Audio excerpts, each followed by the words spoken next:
ጤና ይስጥልን ውድ ከመጽሐፍ ማህደር ቤተሰቦቻችን፣ ለዛሬ ዘንላችሁ የቀረብነው ቀይዋ መኪና የተሰኘ እጅግ አሳዛኝ ታሪክ ሲሆን እስከ ፕሮግራሙ ፍጻሜ ድረስ አብራችሁን ቆዩን። ማንኛውም ሐሳብ አስተያየት ካላችሁ ኮሜንት መስጫ ሳጥኑ ውስጥ ሐሳባችሁን ልታሰፍሩ ትችላላችሁ። የእናንተ ሐሳብ ይጠግነናል። እነሆ ወደ ታሪኩ እንሄዳለን።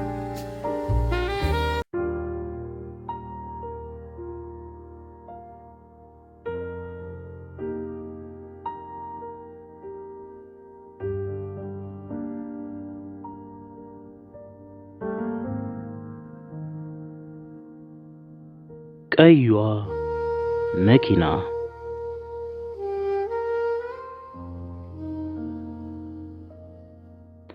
ወጣቱ ከዩኒቨርሲቲ ሊመረቅ ጥቂት ቀናት ይቀሩታል።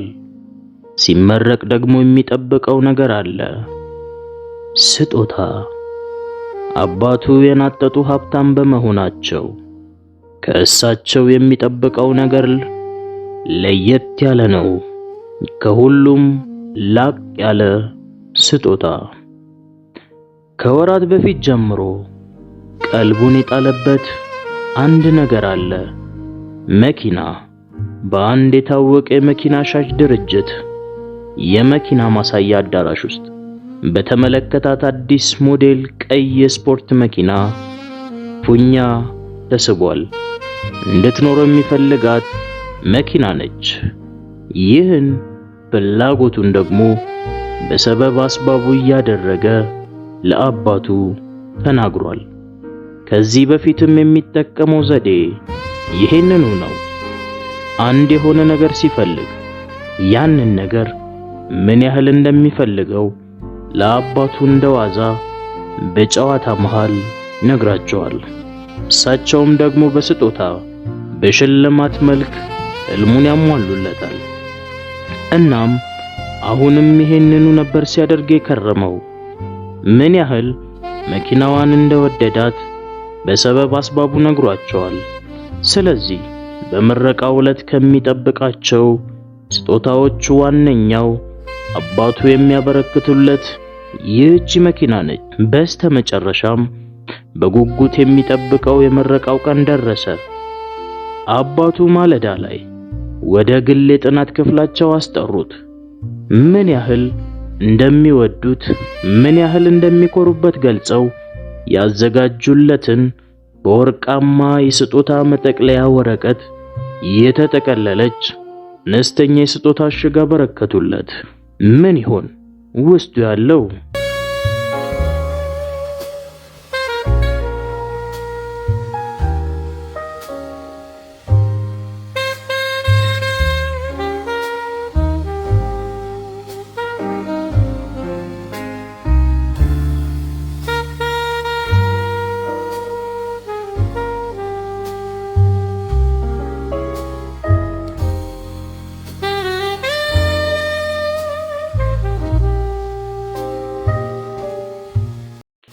ተቻኩሎ እሽጉን ሲፈታው ባየው ነገር ክው ብሎ ቀረ። መጽሐፍ ቅዱስ። አሁን አባቱ ያበረከቱለት ሌላም አይደል፣ በቆዳ የተጠረዘ መጽሐፍ ቅዱስ። የወራት ህልሙ ባንዴ በኖ ሲጠፋ ወጣቱ በንዴት ፈነዳ። ለምረቃው ለኔ የምትሰጠኝ ይህንን ነው? በዛ ሁሉ ገንዘብ ለኔ መግዛት የምትችለው ይህንን ነው? እኔ መጽሐፍ ቅዱስ አጣው?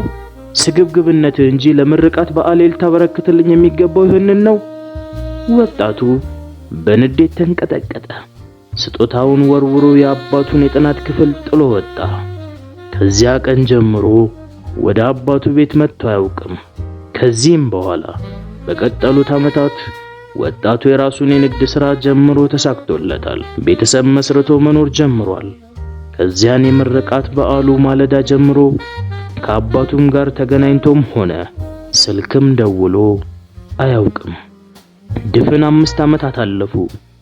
አንድ ቀን ግን ቴሌግራም ደረሰው። አባቱ አርፈዋል።